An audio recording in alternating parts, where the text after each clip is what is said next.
Olá, bem-vindos a mais um episódio do ASP Talks, o podcast da ASP. Meu nome é Rogério Tucci e hoje eu tenho o prazer de receber Alexandre Zavalha, um dos pioneiros de inteligência artificial no Brasil, líder de pesquisas na FGV, professor da Universidade de Lisboa. Alexandre, muito obrigado por ter aceito o nosso convite. Olá, Rogério e todo mundo aqui da ASP. É um grande prazer estar aqui com vocês, poder discutir um pouco no início desse ano de 2025, que promete, né, com IA generativo e muita coisa acontecendo, mas eu queria primeiro falar que a ASP foi muito importante na minha vida profissional, né? Desde a faculdade, quando eu me formei, eu estudei em Campinas e vim à noite aqui fazer os cursos da ASP, então eu sou... Que legal. Muito do que eu sei eu aprendi aqui, tenho sempre um grande prazer, é um privilégio a gente estar junto aqui. E tá sempre por aqui, é um parceiro da casa. Obrigado mais uma vez por ter aceito o nosso convite para um bate-papo sobre tecnologia, sobre inteligência artificial. Vamos falar um pouco de tecnologia aplicada ao direito, de governança, do judiciário. Mas deixa eu começar com uma pergunta mais genérica, Alexandre. Como que você vê hoje o estado da arte à tecnologia aplicada no direito? Olha, Rogério, eu trabalho com tecnologia há uma década. Comecei a trabalhar com inteligência artificial em 2016, quando ninguém falava disso, ninguém entendia. Criei o primeiro curso do Brasil de ciência de dados aplicada ao direito.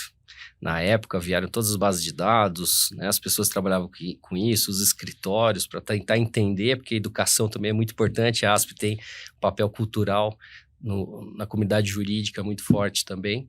E desde aquela época que todo mundo começava a falar, né, o robô vai substituir as pessoas, e a gente sempre viu tudo isso de uma maneira diferente, tanto que nós estamos em 2025 e esse assunto, né, de substituição começou em 2017, nada disso aconteceu. E aí a gente começou a usar inteligência artificial primeiro porque quando a gente fala, né, de inteligência artificial, nós estamos falando de uma área chamada ciência de dados. Como é que a gente usa dado? E a gente sempre olhou para as outras áreas. Se a gente olhar a medicina, por exemplo, a gente vai no médico e o que o médico fala para a gente? Vai fazer os exames e volta. Por quê? Porque ele consegue entender melhor, né, quais os caminhos, qual o melhor tratamento, se a gente de fato tem alguma coisa a partir das informações. E a gente não tinha isso no direito, por isso que essa ideia do curso, né, era uma brincadeira de criar radiologia do direito. Como é que a gente vai tratar as informações para a gente decidir melhor, né? E então a gente começou a usar a inteligência artificial, muito diferente do que todo mundo pensa ou fala, para classificar as informações. Porque tem certas informações, certos dados, que a gente chama de dados estruturados, que de alguma maneira estão lançados nos sistemas. Então, se a gente olhar, né, em relação ao processo eletrônico, a gente tem lá o que a gente chama de dados de capa, né? O nome das partes, né, o juiz, o assunto principal daquela demanda. Mas a grande riqueza de informações está nos documentos, que são chamados dados não estruturados. Então, a inteligência artificial, numa primeira visão, né, que tem nos ajudado muito na área de direito, porque a gente tem milhares de documentos, contratos, justamente transformar esse dado não estruturado, que estava lá num PDF, né, que às vezes está num áudio, por exemplo, de uma investigação, transformar esse dado num dado estruturado, ou seja, fazer essa conversão para que venha para uma linguagem que um computador, né, possa compreender, né, porque antes isso não era possível. Então a gente passou muitos anos classificando essas informações e obviamente, como, né, a nossa vocação aqui é judicial, né, é o contencioso, porque a gente tem esses 80 milhões de processos, então tudo isso começou pela jurimetria. Né? Sim. E, obviamente que a jurimetria começou antes da tecnologia, já pensando como é que a gente ia estruturar essas informações para tentar projetar, por exemplo, tendência de julgamento, qual era a melhor faixa de acordo, qual é uma melhor política, né, provisão, etc. Então a gente começou a classificar essas informações, que é o primeiro e super importante trabalho, porque quando a gente está no escritório, né, por exemplo, todo mundo quer inteligência artificial, quer o BI, né, quer olhar as coisas, mas tudo isso começa na classificação das informações. A gente não consegue construir um prédio do terceiro andar, tem que fazer a fundação, tem que fazer o térreo. Então tudo isso requer da gente uma cultura de dados, de tratar essa informação. Então, como a gente não tem essa cultura de classificar direito, né, de ter tempo, às vezes a gente tem um sistema e a gente não dá muito valor, né? Tem 10 campos, a gente preenche 5. Às vezes você escreve São Paulo, SP, e aí quando você vai pesquisar, depois você não acha aquela informação. Então a gente passou muito tempo classificando toda essa informação, que é a primeira etapa desse trabalho. E depois a segunda é a gente conseguir entender padrões a partir desses dados. E isso não vale só para o contencioso, né? Vale para muita coisa. Então, a partir disso, a gente consegue cruzar todas as informações. Lembra quando a gente, por exemplo, pesquisava jurisprudência? Ficava lá 1, 2 dias, aí você achava 1, 2, mas você não conseguia enxergar no todo, por exemplo, qual é a tendência. Olha, desse tema, tantos por cento está votando dessa maneira, os estados. Então, tudo isso ajudou a gente a ter uma visibilidade, mais precisão nessas informações. E a partir disso, surgiram várias tecnologias para fazer isso, né? E a gente começou também a aplicar para outras áreas. Por exemplo, de contratos.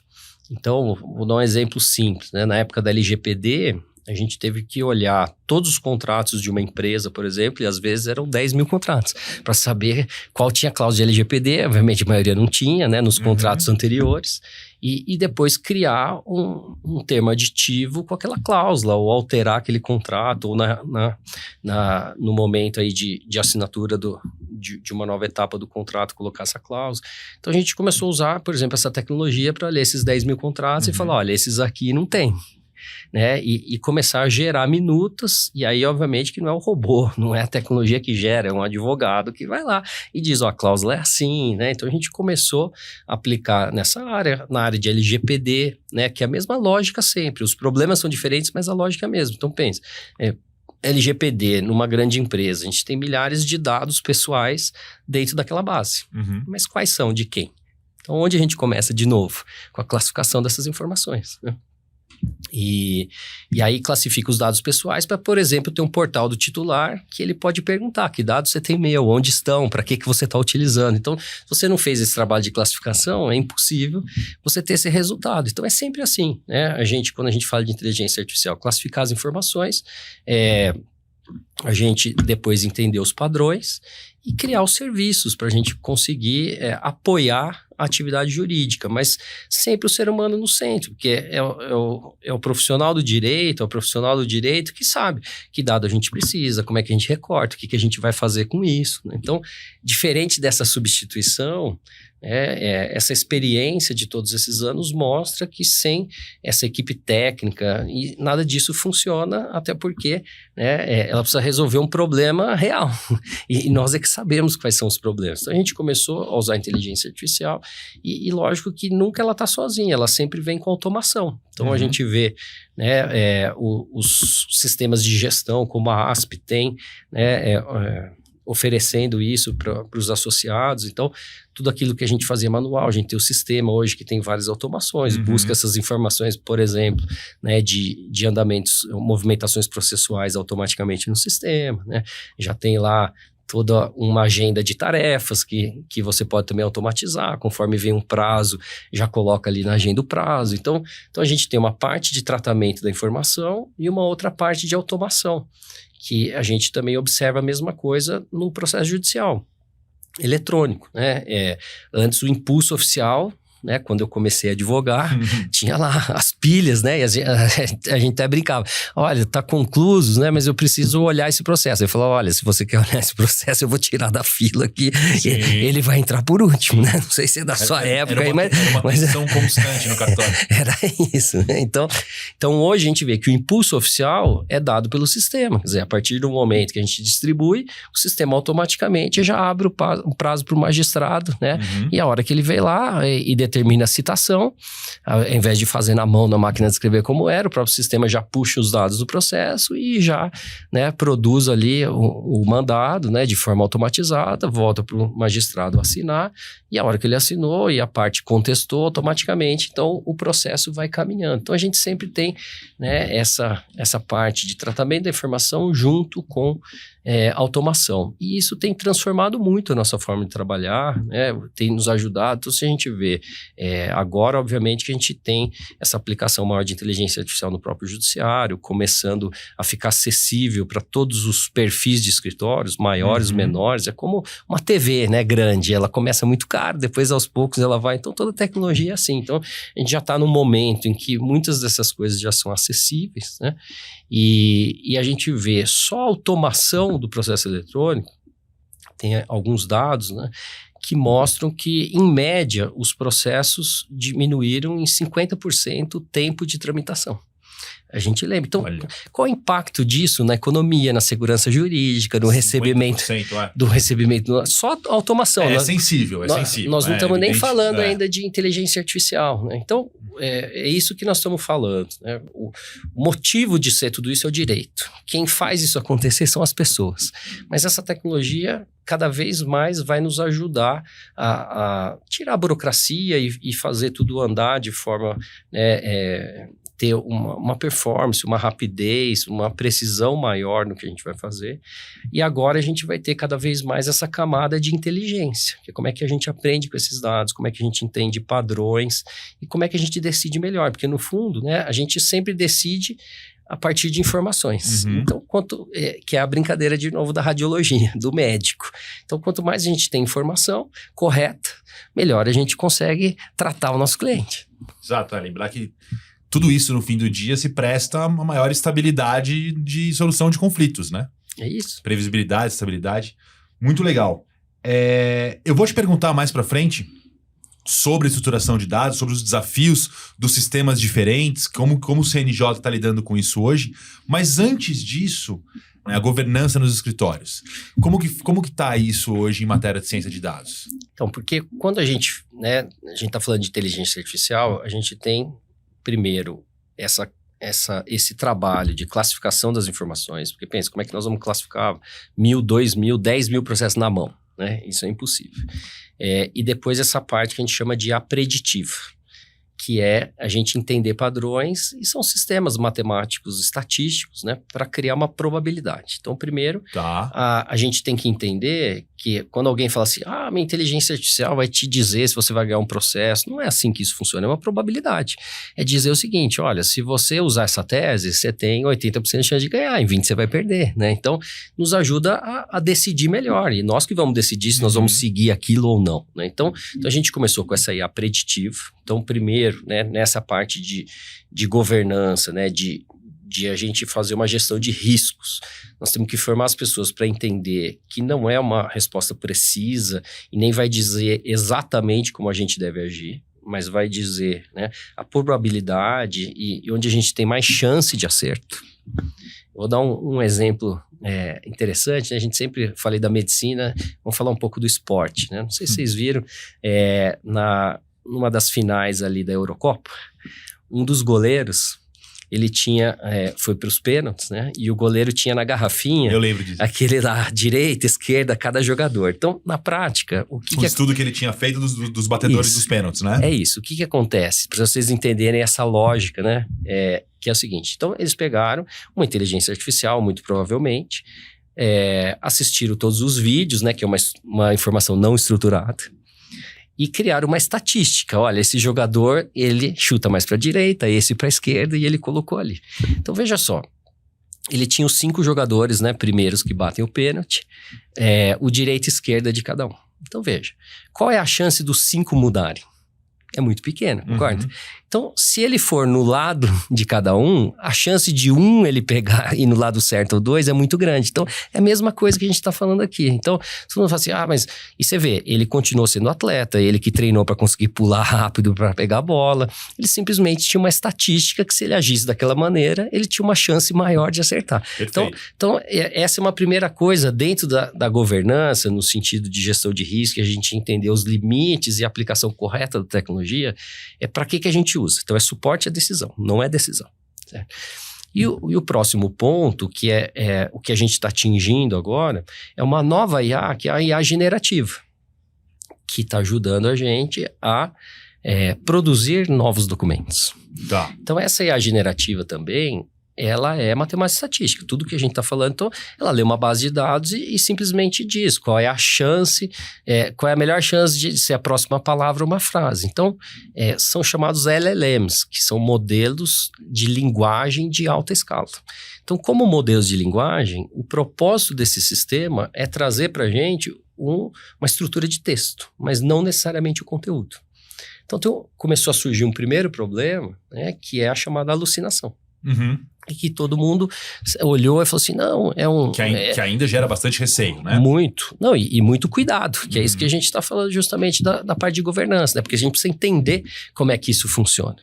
Então, pensa que é matemática e estatística. Então, e ela foi feita para criar a linguagem, não necessariamente o conteúdo. Porque no começo todo mundo achou, não, é uma fonte de pesquisa. Não é uma fonte de pesquisa, é uma fonte de texto, certo?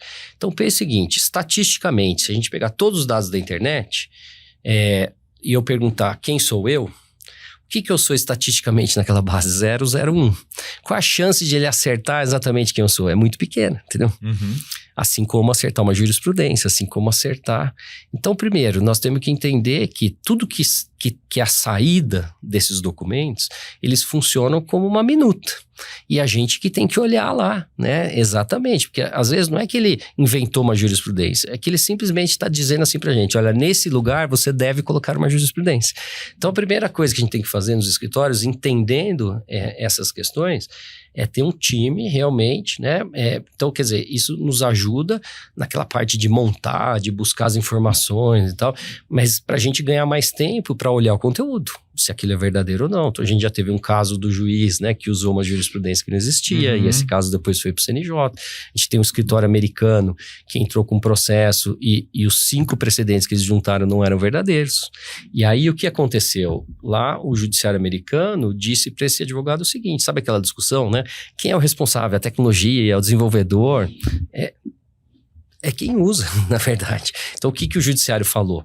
Olha, você é o advogado, a assinatura é sua, a prerrogativa do texto é seu. Claro. Então, se você não sabia disso e você usou, a responsabilidade de qualquer maneira é sua. E aí o escritório tomou uma multa, perdeu o processo. Então,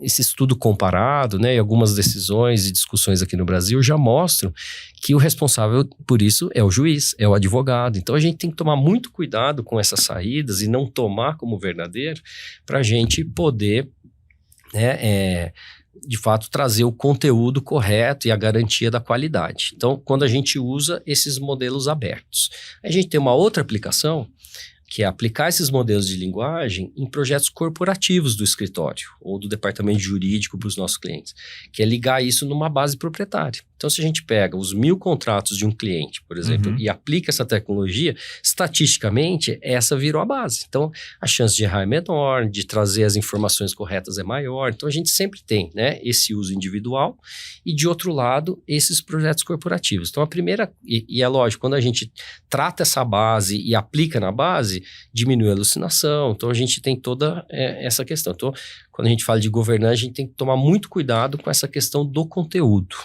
E o outro ponto que tem sido discutido bastante também nos escritórios, e até a área de compliance das empresas que estão contratando os escritórios, é que quando a gente usa principalmente essas soluções que são abertas, é que, de alguma maneira, a gente pode estar trazendo dados sensíveis, segredos de negócio do cliente, por exemplo. Então, quando a gente pega lá, melhora esse texto, cria aqui uma resposta para esse e-mail, e aí o e-mail tem um monte de informação sigilosa, né? Ou dados sensíveis, ou um caso de família, por exemplo, ou criminal. Então, existe uma preocupação de que essas informações estão subindo para a base, né, dessas empresas, ou de alguma maneira estão sendo compartilhadas. Então, esse é o segundo ponto de atenção dessa governança. Usar soluções que têm a funcionalidade de não compartilhamento de dados. E também, quando os casos são sensíveis, a gente anonimizar. Então, tira o nome da parte, né? Toma esses cuidados, porque tem empresas que já estão dizendo, olha, se você não usar dessa maneira, eu vou proibir no nosso contrato que você utilize se você não der a garantia de que meus dados não estão aí navegando por esse universo, né? E o último ponto é ligado a direitos autorais. Porque na área do direito, a gente tem que tomar muito cuidado sempre com o referenciamento, concorda? Você usou uma tese de alguém, ou você pegou um parágrafo de um livro, a gente sempre coloca, claro, né? Conforme a doutrina de tal autor ou de tal autora, né? Conforme a jurisprudência tal. Então, a gente tem que tomar muito cuidado também, porque como são usadas essas bases abertas ou essa base de treinamento com várias informações, às vezes ele pode trazer parte do texto de alguém sem o devido referenciamento, né? Então, os pontos principais de atenção, existem outros, mas são esses, né? A alucinação, essa questão da segurança da informação e, no terceiro ponto, como é que a gente vai, né, tomar todos os cuidados por referenciamento correto, né, por citar as fontes corretas, por não usar a tese de alguém ou algo que é protegido por direitos autorais, né, sem que a gente tenha, né, a garantia de que isso está feito da maneira como a gente sempre fez. Entendi. Só fica uma dúvida. Essas IAs generativas mais comuns que a gente tem usado, elas geralmente têm a função de não compartilhar? Então, como isso começou a gerar uma preocupação mundial, algumas dessas soluções mais avançadas hoje permitem. Entendi. E, inclusive, né, eu acho que muita gente que está nos escutando aqui já utiliza essas ferramentas, elas permitem, inclusive, você criar os seus agentes, né? Então, você cria perfis internos. Primeiro você diz, olha, eu não quero que puxe os dados da base geral da internet, eu quero que você se limite ao conteúdo que eu vou trazer. Tá. E aí, eu, por exemplo, né, eu uso bastante, eu tenho lá o Alexandre Acadêmico, que eu subi todos os meus textos lá, né? O Alexandre Advogado de Contrato, o Alexandre Turista, né? Então, eu subo todas as minhas informações e eu limito, né, a utilização desses modelos àquelas informações. Então, ele traz mais próximo da minha linguagem, ele sempre busca as referências que eu já utilizo, né? Então, a gente tem que tomar muito cuidado e essa atenção de olhar dentro dos sistemas como é que a gente clica nessa funcionalidade não só de não compartilhamento, mas também a limitação do conteúdo, do contexto que ele vai utilizar para trazer essas respostas. Entendi. Principalmente no trabalho profissional, né? Quando a gente está usando para as outras coisas da nossa vida, obviamente eu quero viajar para tal lugar, os dados estão na internet, né? Não faz sentido a gente limitar a informação. Mas no trabalho profissional, eu acho que a gente tem que tomar um cuidado muito grande com isso. Entendi. Agora, eu queria também te perguntar, como adiantado, como que está a inteligência artificial no judiciário e o papel do CNJ. Mas antes disso, eu queria te fazer uma pergunta, e já é para emendar nessa linha. Quanto dificultou, se é que dificultou, quando o Brasil passou a adotar o processo eletrônico, as plataformas serem diferentes? Esses dados de capa, estruturação, isso ali. Se há 10, 12 anos atrás a gente tivesse escolhido uma plataforma única, teria facilitado muito o trabalho? Ou não seria tão diferente assim? Não, é muito relevante sua pergunta e muito adequada, né? Lógico, quando a gente trabalha com inovação e tecnologia, as coisas vão melhorando com o tempo. A gente nunca consegue lançar algo que resolve de todas as maneiras. Mas e eu sou um estudioso e acompanho toda essa transformação de judiciário há muito tempo. Participo de vários grupos de trabalho no CNJ e acompanhei e também ajudei a trazer várias ideias desse caminho, né? Então, é legal a gente olhar a história do judiciário, porque é essa mesma lógica que nós estamos falando que a gente tem que seguir no escritório também, para isso funcionar, né? Então, primeiro é entender qual é o nosso sistema principal. Obviamente, quando a gente está falando aqui, né, nossa vocação é muito ligada ao contencioso, então normalmente são os sistemas de gestão de processo e a partir dali você tem o módulo financeiro, né, o módulo de tarefas e tal. Então, primeiro como é que a gente escolhe o nosso sistema. Então, foi escolhido o PJE. Mas naquela época, em função da autonomia administrativa dos tribunais, se permitiu que os tribunais também tivessem autonomia nesse desenvolvimento, inclusive na adoção de outros sistemas. Então, o que aconteceu é que cada tribunal foi criando suas funcionalidades e a gente não tinha, né? Então, e foi construído dessa maneira a não ter um padrão. Então, cada tribunal tinha os dados de uma maneira, tinha um portal diferente, tinha funcionalidades diferentes. E ao mesmo tempo que foi um bom caminho essa digitalização, né? Então, primeiro escolher o sistema e depois trazer todas as informações para o sistema, que é a digitalização. Então, é assim que começou o judiciário. E aí, principalmente até ali 2021, é que praticamente 99% dos processos já estavam digitalizados. Então, essa é a base para isso acontecer. Mas aí teve esse problema, né, de falta de padronização, de falta de interoperabilidade, ligação nos sistemas. E aí se tentou criar um primeiro banco de dados, que é o DataJude, mas era um banco de dados com esses metadados, que eram os dados de capa. E aí muitos deles incompletos, falta de padrão, né, ali que começou a justiça em números. E na gestão do ministro Fux, foi lançado o modelo de plataformização. Como é que a gente ia trabalhar, né, essa interoperabilidade e também a gente evitar essa duplicidade de desenvolvimento de coisas que são iguais, que é isso que estava acontecendo. Então, foi criada a PDPJ, que é a Plataforma Digital do Poder Judiciário. Então, uma primeira, né, questão que envolveu a PDPJ foi a criação de um marketplace interno do próprio judiciário. Então, hoje um tribunal, ele cria alguma funcionalidade nova, ele sobe nesse marketplace, os outros tribunais também podem utilizar, tem lá as regras. Então, quer dizer, melhor alocação de orçamento público, né? Tempo das pessoas e um desenvolvimento coletivo. Mas ainda faltava essa interoperabilidade. E aí teve uma discussão para ser o PJE o único sistema, né? A gente sabe que cada tribunal aí usa outros sistemas também, não foi possível conseguir isso. E aí o CNJ decidiu então criar um novo banco de dados, que é o Codex, em 2022, dentro da PDPJ, dentro do programa Justiça 4.0. E aí não só mais com o metadado, mas com todos os documentos, porque a grande riqueza das informações, obviamente, estão nas petições, estão nas decisões, e o nosso texto é muito desestruturado, né? Você não tem um padrão, né? Se a gente pega, a gente não usa mais, mas só um exemplo, né? Um cheque, por exemplo, ele é sempre igual, o valor está aqui, né? A data está aqui, então é mais fácil para a tecnologia entender. Agora, o nosso texto não, né? Apesar de a gente ter lá os fatos de direito pedido, aí cada um escreve de um jeito, você fala aqui, volta ali, então a gente precisava aplicar a inteligência artificial nos próprios documentos para a gente começar a melhorar esse cadastro, entender os padrões. Então, o judiciário criou o Codex, né? E a partir do Codex, lançou agora, no final de dezembro, um portal único de acompanhamento, né, da movimentação processual, que é o jus.br. Então você vê, mas olha só, né, para a gente chegar nisso, são 20 anos de criar o sistema, digitalizar, começar a classificar melhor essa informação, criar os bancos de dados com todos esses dados no mesmo ambiente, né? Então agora a gente criou a infraestrutura necessária para lançar esse serviço, que como todos os dados agora estão no Codex e os tribunais plugados ali, né, mandando em tempo real suas informações, então agora os advogados podem, nesse portal único, né, pesquisar uma parte, um assunto no Brasil inteiro, em todos os tribunais. A gente precisava entrar em cada tribunal. Todos já estão ligados a isso? Todos já estão.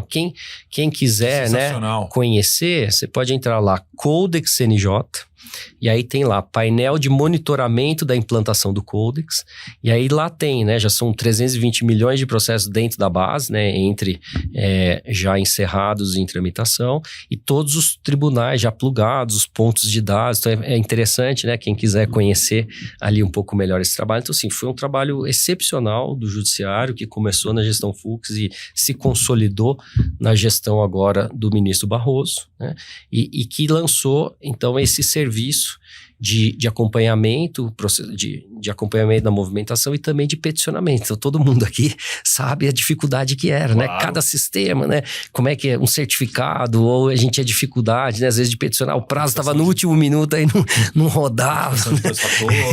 E aí, então, sim, isso se resolveu agora. Então, a gente vai ter, né, nesse ano de 2025, a primeira experiência de todo mundo utilizando esse ambiente. Pode ser por esse portal do portal. CNJ. Então, ele começou, né, como a possibilidade de peticionar nos processos já existentes, e ao longo desse ano vai lançar nova funcionalidade de também a distribuição. Então, lógico, os sites dos tribunais continuam, a gente pode continuar também fazendo isso pelo tribunal, mas a tendência, né, pela facilidade, pela unificação de todos os tribunais naquele ambiente, vai ser a gente migrar para interagir com o judiciário por meio desse ambiente. Então, a gente vai poder peticionar por lá, olhar todos os processos por lá, né? E você pode logar nesse portal e não precisa logar nos tribunais? Não. Então você vê... Vai ser espetacular. É isso, então... Já é espetacular. Então você veja, né? É um trabalho estrutural e é isso que a gente está falando. Vamos pensar no escritório, é aquilo que a gente falou. Criar o nosso sistema, digitalização, que é trazer todas as informações para esse ambiente, tratar essa informação e, a partir disso, começar a criar os serviços. Então, a PDPJ e o Programa Justiça 1.0 criaram vários serviços, o balcão virtual, por exemplo, a busca de bens, né? Então, a gente tem vários serviços que estão começando a ser lançados pelo Judiciário, que só são possíveis se a gente tivesse infraestrutura. Então, se a gente olhar os próximos 2, 3 anos, a gente vai ter um avanço muito grande, né, na classificação agora dos próprios documentos pelo Judiciário e nessa possibilidade a gente usar isso para produtizar, né, inclusive o serviço jurídico. Como é que a gente pode, por exemplo, ir fazer uma reunião com um novo cliente e olhar antes quais processos ele já tem, quais são os assuntos que ele mais tem problema e chegar numa reunião mais preparado, né? Poder entender qual a melhor estratégia num processo, entendendo melhor qual é a faixa de acordo, porque a gente sempre trabalhou na média. Agora a gente pode ter informação bastante para falar, olha, naquela cidade, com essa característica, com esse juiz, com esse perito, né? A estratégia talvez seja essa, em outros estados seja diferente. Como é que eu posso usar uma jurisprudência, né? Porque a gente conversa muito com os magistrados e fala assim, poxa, aquela petição de 70 páginas, todo mundo cola um monte de coisa. Então ele fala assim, eu já estudo, eu sei a jurisprudência do que eu trabalho, né? Que jurisprudência que faz sentido para mim? Faz sentido do meu tribunal, ou minha mesmo, entendeu? Então como é que, agora com essa informação mais tratada, né, a gente vai conseguir fazer isso?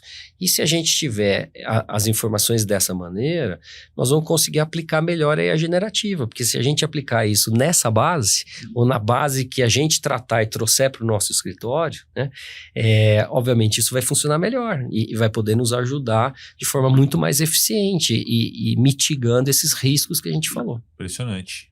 Nós sabemos que nós temos um pouco de complexo de inferioridade. Muito normal no Brasil a gente ouvir que a gente está só engatinhando, que as coisas em outros lugares do mundo estão muito melhores, muito mais avançadas. A gente não pode falar isso nesse tema, né? Você tem uma experiência global. Traz um pouco pra gente a tua experiência, que você muito mais ensina do que aprende. Eu acho que o Brasil, nesse tema aí, nós estamos no topo do mundo, né? Porque, como a gente falou, né, inteligência artificial não existe sem dados. E o Brasil tem uma característica, né, a partir da nossa norma constitucional, de publicidade dos atos processuais, o que não acontece em nenhum outro país. Então, se a gente vê na Europa, né, Portugal, os dados são fechados, né, cada um só pode ver os seus. Na Alemanha, mais ainda, né, nos Estados Unidos tem um outro modelo.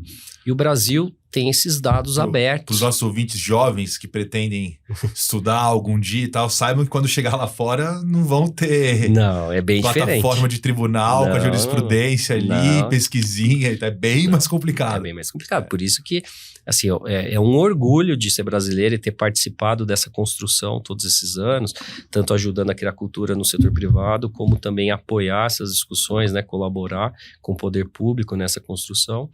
Então o Brasil conseguiu criar uma IA em português jurídico antes dos LLMs, dos GPTs da vida.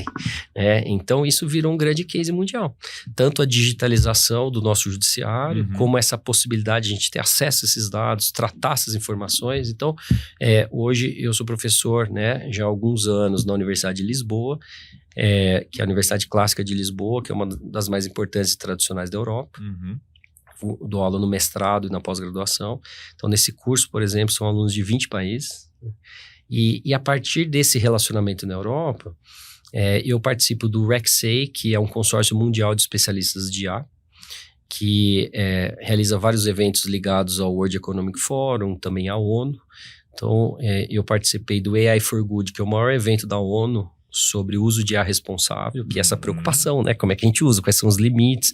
E aí tinha mais de 180 países, né? Eu falei 2 anos, esse ano eu fui o único brasileiro speaker do evento, né, que palestrou. Eu justamente levei o caso do judiciário e todo mundo fica muito impressionado, porque é tudo muito na teoria, né, nós podemos fazer isso e a gente tem de verdade. Na né? prática. Na prática. E a própria, né, digitalização do judiciário também ajudou a criar muita tecnologia aplicada. E a gente está aqui na RASP, que é pioneira no Brasil. O recorte era na mão, passou a ser automatizado, né, quer dizer, um dos grandes exemplos. E aí foi evoluindo a tecnologia para vários outros serviços, como, né, o sistema de gestão com várias funcionalidades agregadas. Nosso gerenciador. É isso aí. Então, hoje o Brasil é um dos maiores cases, um dos maiores exemplos mundiais de transformação digital na área do direito. Isso é indiscutível. E há um mês atrás eu tive a oportunidade de ir num evento na Alemanha, que foi sobre o estado da arte do uso de IA no judiciário também, porque tem muita interesse nessa questão do judiciário. E aí tinha a visão da Alemanha, a visão da Espanha, a visão da China, e eu fui levar a visão do Brasil.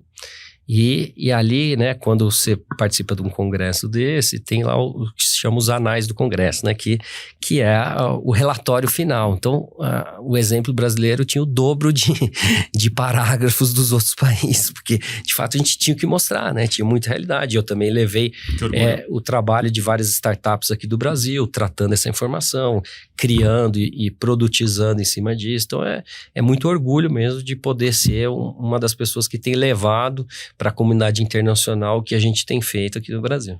Parabéns. Alexandre, muito obrigado pela conversa, extremamente interessante. Antes da gente se despedir, uma nota final?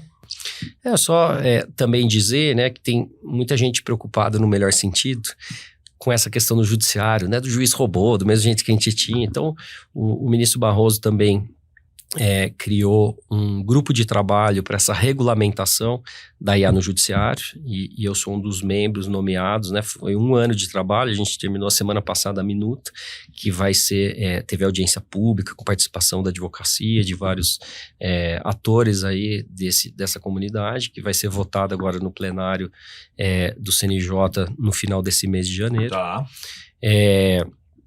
E ali teve uma preocupação muito grande, de garantir, por exemplo, que o juiz tenha a prerrogativa exclusiva da decisão, da fundamentação da sentença, da valoração de provas. Então, vocês vão poder acompanhar no site do CNJ também, é o grupo de trabalho de regulamentação do uso da inteligência artificial, todo o cuidado que está sendo feito para garantir a tecnologia como serviço acessório, para nos ajudar nessas tarefas burocráticas, para nos ajudar a tomar melhores decisões, mas de fato mantendo, como não podia ser diferente, pelos códigos de processo, pela Constituição, pela lei orgânica da magistratura, que o juiz é o único responsável pela sentença. Ninguém está trabalhando para julgamento por robô. Não, isso não existe. A gente estudou 140 projetos, não tem nenhum, nem perto disso. Então, eu acho que esse é algo importante também para a gente ver, que não só a gente tem uma maturidade em relação ao desenvolvimento da tecnologia, mas eu acho que a gente está tendo a oportunidade de proporcionar uma discussão muito ampla, nacional, de quais são os limites, e quais são os controles